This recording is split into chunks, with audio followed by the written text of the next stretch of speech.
And welcome into Game Day Preview. I'm Julian Mininsohn alongside Cory Curtis. A big day for Cory as his son signed to Vanderbilt today. So proud of Jared. It's such a big day for the family. But yeah, it is a huge day for both Vanderbilt and Tennessee as it is signing day. The early signing day period has begun. And as of right now, Tennessee has the number 7 class according to Rivals and 24/7 Sports.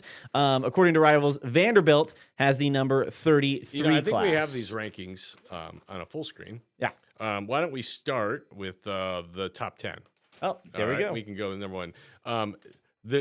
I think there is a surprise here. Southern Cal, Notre Dame, Oregon, the top 3, no SEC teams. Yeah. That is a dramatic shift from what I'm used to seeing. I haven't seen this from USC since I was a kid, and I lived in Southern California. And those were the days where obviously recruiting is not what it is right now. But not used to seeing them at the top. Yeah. And Oregon, I'm not so surprised just because of the bottomless pit that is Phil Knight's pockets. They've got 5 5-stars at Oregon. Now, there's a reason, okay? If you look at Rivals.com's website, and they do an excellent job with this, and I don't know how they get this information, they put the average NIL money for each recruit on there. Yeah. All right? And Tennessee is over $100,000. Most of these are all over $100,000. Oregon is the only one over $200,000. Yeah. So Oregon's got the money, and they're going out and getting the recruits. I think USC was up to like $150,000. And then the Nike money certainly is good. The jerseys, the facilities that they could spend as well. I think when you look at Georgia, Alabama, and Ohio State, who would traditionally be like 1, 2, 3, my guess is, and you can tell me what you think on this, they're sinking while they're spending a lot of money on these recruits. I think they're probably spending even more in the portal. Yeah, because you want to win right away, and you supplement that by getting guys who have been playing already. You got to steal them from other people. You got to poach them from other programs. Yeah. So a little bit surprising to see a couple West Coast schools up there, but I mean, look, you got Notre Dame and Oregon with more 5-stars than any SEC program. If I'm an SEC fan, that's kind of alarming. Sure, and which goes back to we've been talking about the coaching carousel and people say, coach, they don't stay around like the Nick Sabans or guys like that anymore, right? Well, if I'm Dan Lanning, why would I want to go anywhere if I've got that bottomless pit of money and I'm attracting more money than anybody to spend, and I'm attracting those kinds of athletes and not having to play an SEC schedule every year? Like that's cushy to me. In the end, there are 5 SEC teams in here. And I think the most interesting one is LSU, which is going through a coaching change. All right. We didn't know who the coach was going to be until a couple days ago. And they still hung on to 2 5-stars and 10 4-stars who wanted to be Tigers. And so I think that speaks volumes about the power of that program, because Penn State didn't do that.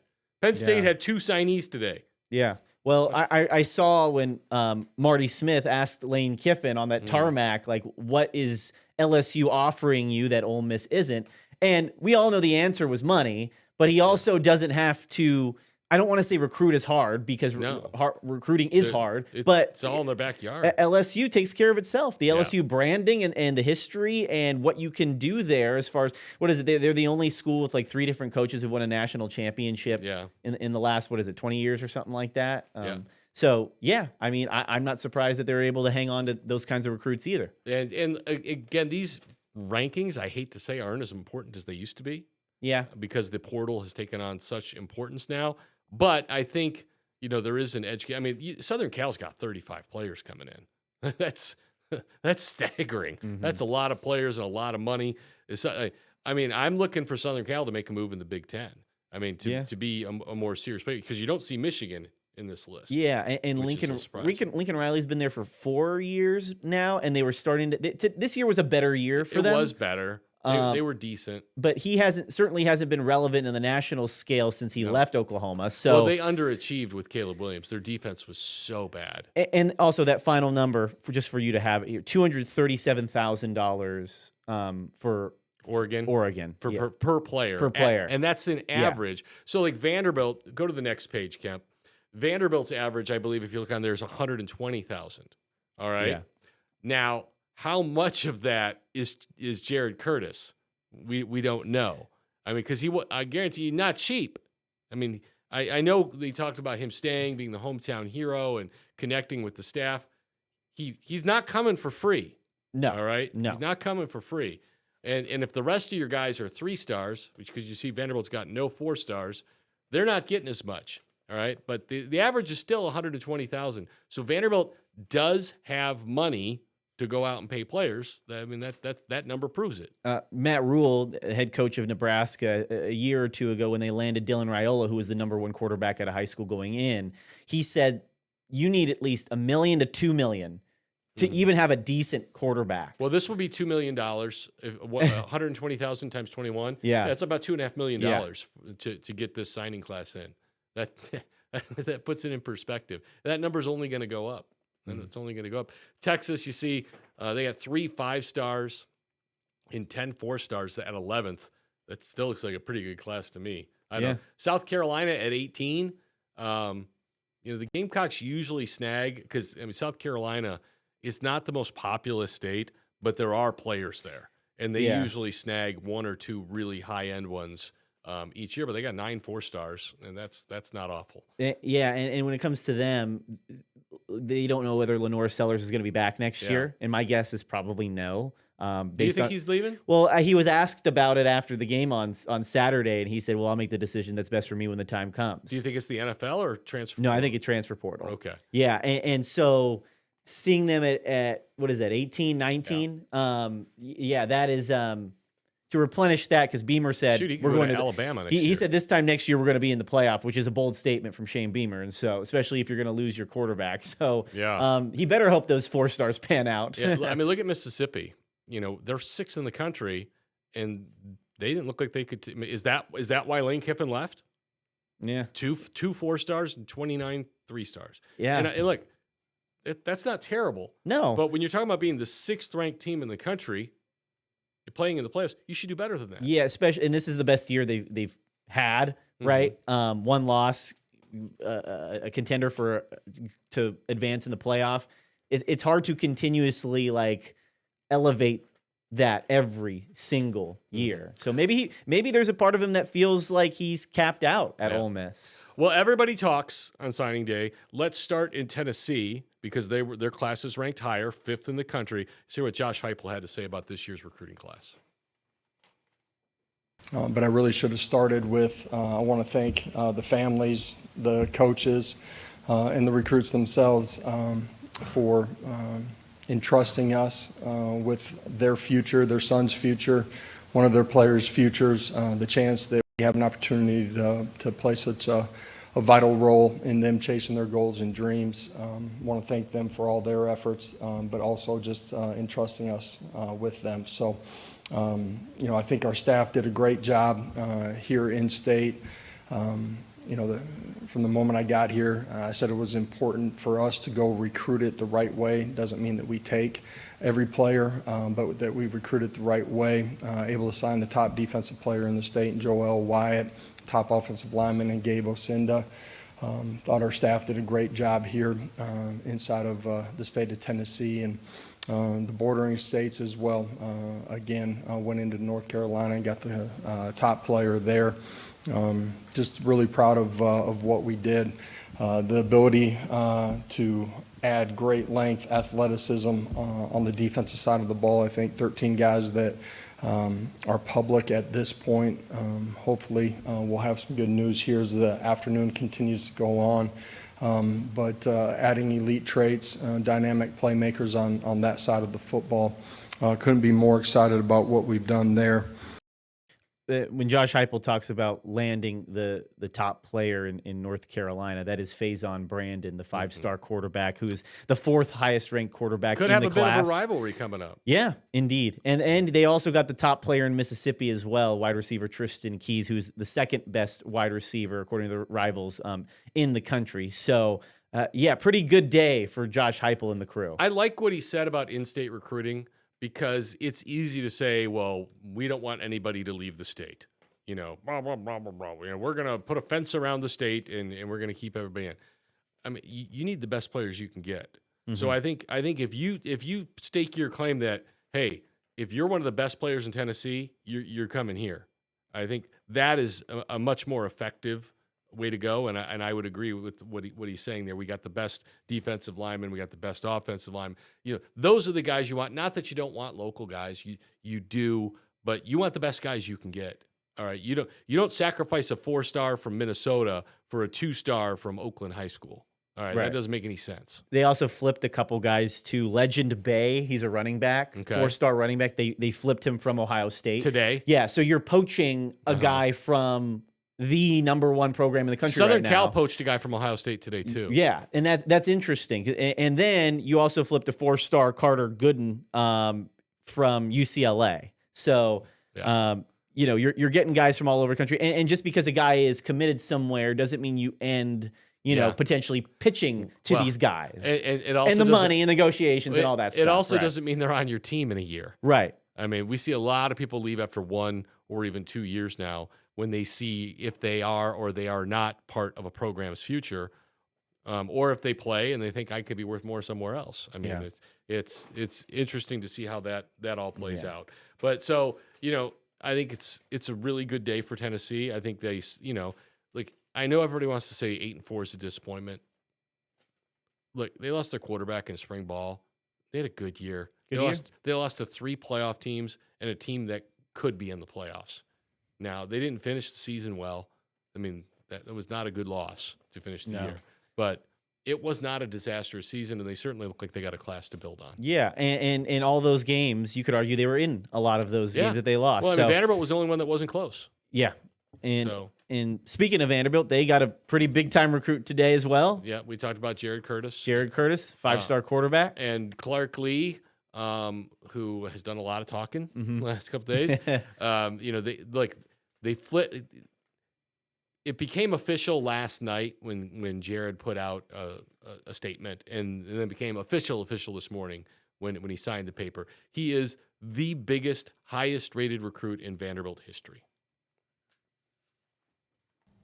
It's a big deal because Jared was paying attention to our program and was able to get around it and spend time with me, spend time with our offensive staff, spend time with our players, and connected with the energy and the people in this building. And that's a big deal because obviously he's a highly thought of prospect, the best prospect in the country, and he's right here in our backyard. And this next phase of the build needs to be about how we can put a fence up and keep the best players that are here local, make this Nashville's team. And I think that's a strong statement in that respect.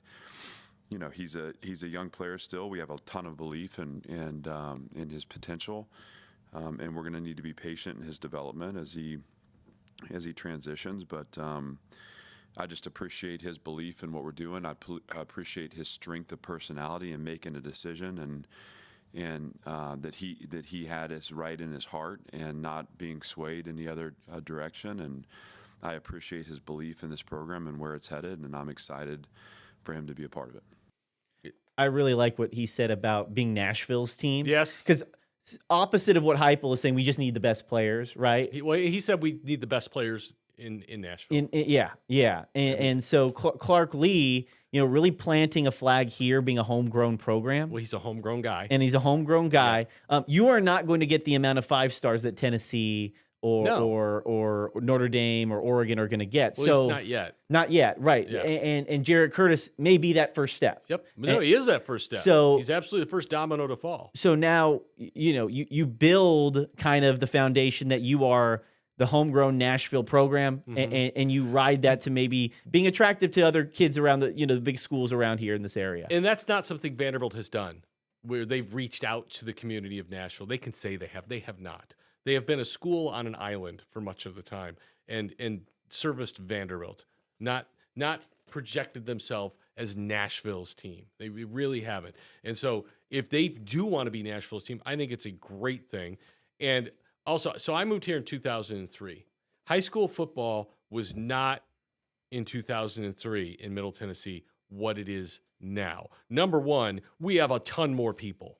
I mean, we have 1 million more people. So when you have 1 million more people, that's a lot more athletes, okay?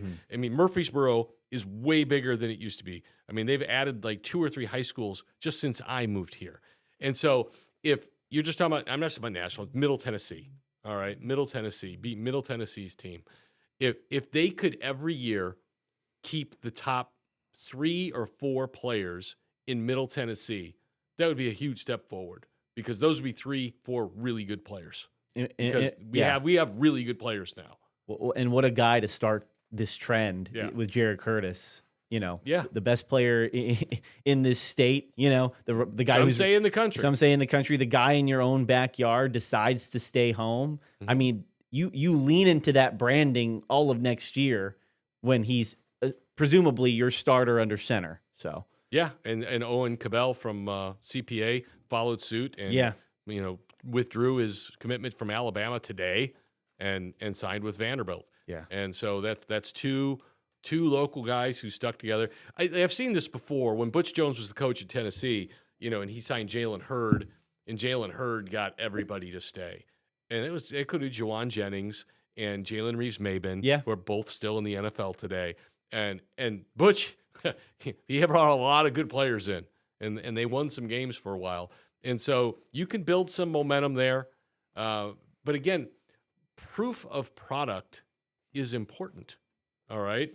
And so Vanderbilt's got the facilities now, and those facilities need to get better still, but they've got acceptable facilities now. They've got money for NIL. They got money for the portal. They've got money for coaches, all right? And they've got proof that they can win. And that is important. That's hugely important. When kids find out that, hey, I can go there and achieve what I want to achieve. And they're going to have to do it again next year. And that doesn't mean they got to win 10, but they got to win 8, right? 7, 8, 9. You can't just go back to 4. That would be catastrophic. But so, I mean, this is a huge step forward for them. Yeah.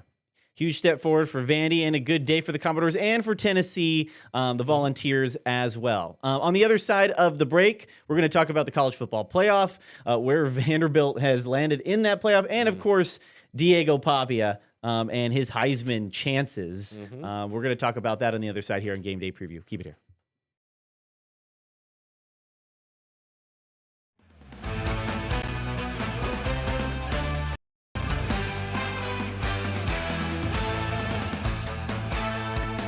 And it's championship weekend here on News 2, one of the most exciting weekends of the college football season, and a lot of meaningful games in these conference championship games. We start on Friday night, 7 o'clock. Yeah, basically, winner gets into the playoff of the American Conference Championship game between North Texas and number 24 Tulane.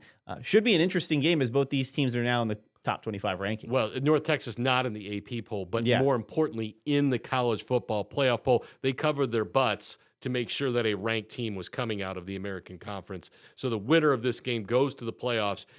I just really want them to play Oregon so that we just continue to see a sea of green, each step of the way. I will say, though, the people who are griping about the potentially getting 2 group of 5 teams in, number one, it's why you do a playoff, so everybody has a chance. Number 2, if one of these teams played Oregon and beat them, then the committee could be like, oh, see? Well, blame the ACC. Yeah, that's the other problem. It's not the committee's fault. It's the ACC's fault for stinking. Yeah. And by the way, how in the world is Miami on the fringe of the playoffs, and they're not even in the ACC championship game? I think Miami should be in over another team that's in the playoff right now, but that's another discussion. Well, you're saying Notre Dame, right? Yeah, and they won head-to-head. Yes. And I get that argument. But I get your argument too, yeah. What's going on Saturday on News 2? Yeah, on Saturday, this is the big day right here. Big 12. Big 12 title game at 11 a.m., BYU and Texas Tech. BYU got to win. BYU has to win. Texas Tech seems to be in the playoff. Either way, who knows? Yeah. Then that followed up by the SEC title game, Georgia, Alabama. That gets a lot of people talking if Alabama loses and gets a 3rd loss. And then we end the nightcap. So they're 10 in the AP. They got moved up to 9 in the college football Yeah. playoff poll, and the committee was doing that to protect themselves if Alabama loses. Yeah. They're trying to make sure Alabama has a seat at the table and gets in. I know you can say they're not doing. They're absolutely doing that. They are absolutely protecting Alabama from a loss. Now, look, if they lose by 30, I don't think it's going to help them. But if Alabama just is competitive and loses this game, they're going to be safe with 3 losses based on where they're ranked. The team that's in trouble this weekend is Notre Dame, all right? And that BYU game, if BYU wins, they're probably in, and Notre Dame's probably out. And then if BYU loses, then is it Miami or is it Notre Dame in the 10 hole? We wait and we see. Yeah, and then of course the nightcap, which is where chaos could happen. Duke taking on Virginia in the ACC title game. Virginia wins, they're in. If Duke wins, that opens the door for potentially 2 group of 5 teams to get into the playoff, which could be a combination of the American Conference winner and maybe, if James Madison, for example, wins the Sun Belt Conference, they could be in as well. So that's your schedule there on Big Saturday here on News 2. All right, and what you don't see there is the playoff rankings, which I guess we have. Yeah. Right there. Vanderbilt, look, this was a kick to the groin yesterday. That's the best way I can put it. Not just being 14, but to have Texas leapfrog them without playing. All right? And to basically be told your route of Tennessee doesn't matter because you beat Tennessee so badly, they're not ranked anymore. Yeah. And we're going to punish you for that. So if they beat Tennessee by 1, and Tennessee were still ranked, we would give you credit for that win. But since you absolutely slobber knocked them, we're not going to give you credit for that win. So basically, long story short, these rankings say Vanderbilt has no shot. Yeah. Absolutely. Which is what I think needs to change moving forward is for a top 25 or CFP top 25 resume is if you beat a team and they are ranked, it should count towards your top 25 win-loss record. Yeah, people are going to argue that. You cannot help what teams do. And I think what would help that argument is if we did not rank teams until like week 5. Yeah, I've always been a proponent of week 4. Let's find out who's good and who is not. Also, we talked about the Notre Dame thing earlier. They're an example of when you lose, I guess, matters as well because Notre Dame lost earlier in the season. Also, where you started the polls. Yeah. Vanderbilt was unranked. Yeah, so Vanderbilt had to climb that much more. Yep. Notre Dame, they started high in the polls. They lose 2 games, but they have the rest of the season to climb back into the race. If that Texas loss that Vanderbilt suffered was maybe the first or second week of the SEC schedule, we might be having a different conversation where they are in the playoff, also, perhaps. If they started the year ranked 19th Yep. and didn't have to do the climb they didn't get ranked until they beat South Carolina. Yeah. Which is another argument to why I think Diego Pavia needs to be the serious conversation as the front runner for the Heisman Trophy because no one's had to do more than Diego. Not just every single play. He impacts every single play with his arms or his legs, but he also had to do more than any other team because they started behind the 8 ball. It is incredible what he's done at Vanderbilt. It's crazy, man. And I know there were people like mid-season complaining about his stats. He is the only. You think about some of the players that have played in the SEC. He is the only player in SEC history to have 400 yards of offense in 4 straight games. And by the way, they were meaningful games. He was trying to play them into the playoffs. Okay, the numbers he's put up are staggering. Every play goes through him. And when you talk about Fernando Mendoza and Julian saying he has 1,000 yards clear of both of those guys. And look, I will just say this. If Diego Pavia plays at either of those schools, they're in the same boat they are now. If either of those guys plays at Vanderbilt, Vanderbilt is not 10-2. I have a couple friends who cover different SEC schools, and they have both told me, they said out of all the Heisman candidates, right, Diego Pavia is the only one they really want to watch every week. Yeah. Oh, God, yes. Because he is so exciting. You're wondering what he's going to say. Yeah. He's got the combination of like a Tebow, Johnny Manziel. Yeah. Johnny Manziel is probably a pretty good comp. And so that at least plays into it for me, too, is like not only is he the best player, but he's the most fun to watch, too. He's got 2 things going against him. Number one, he's polarizing. So I think there will be people who don't vote for him just because they don't like him. And 3rd place and 2nd place votes matter.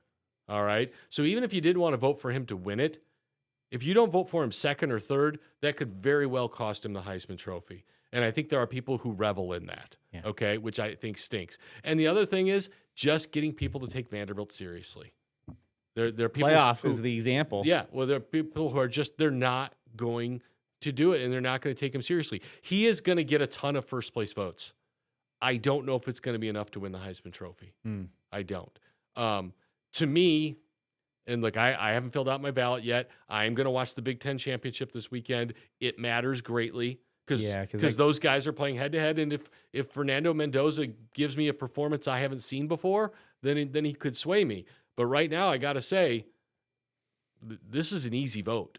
This is an easy vote. The hard vote is second, third. Which makes the CFP and leaving Vanderbilt out so crazy because, it's inconceivable that not only a 10-2 SEC team can get left out, but arguably the best player in college football. The best offense in college football. Yeah. It's the best offense in college football. You're leaving it. And look, there's like 15 playoff-worthy teams this year.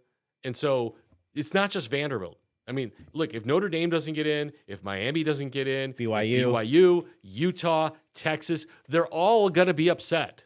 They're all going to be upset.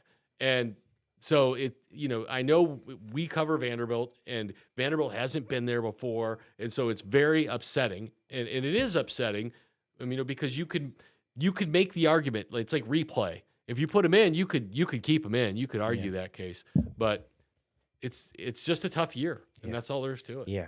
Well, a lot on the line for this championship weekend here on News 2. Make sure to tune into those games. But for now, I'm Julian Mininsohn. That's Cory Curtis. Thanks for watching.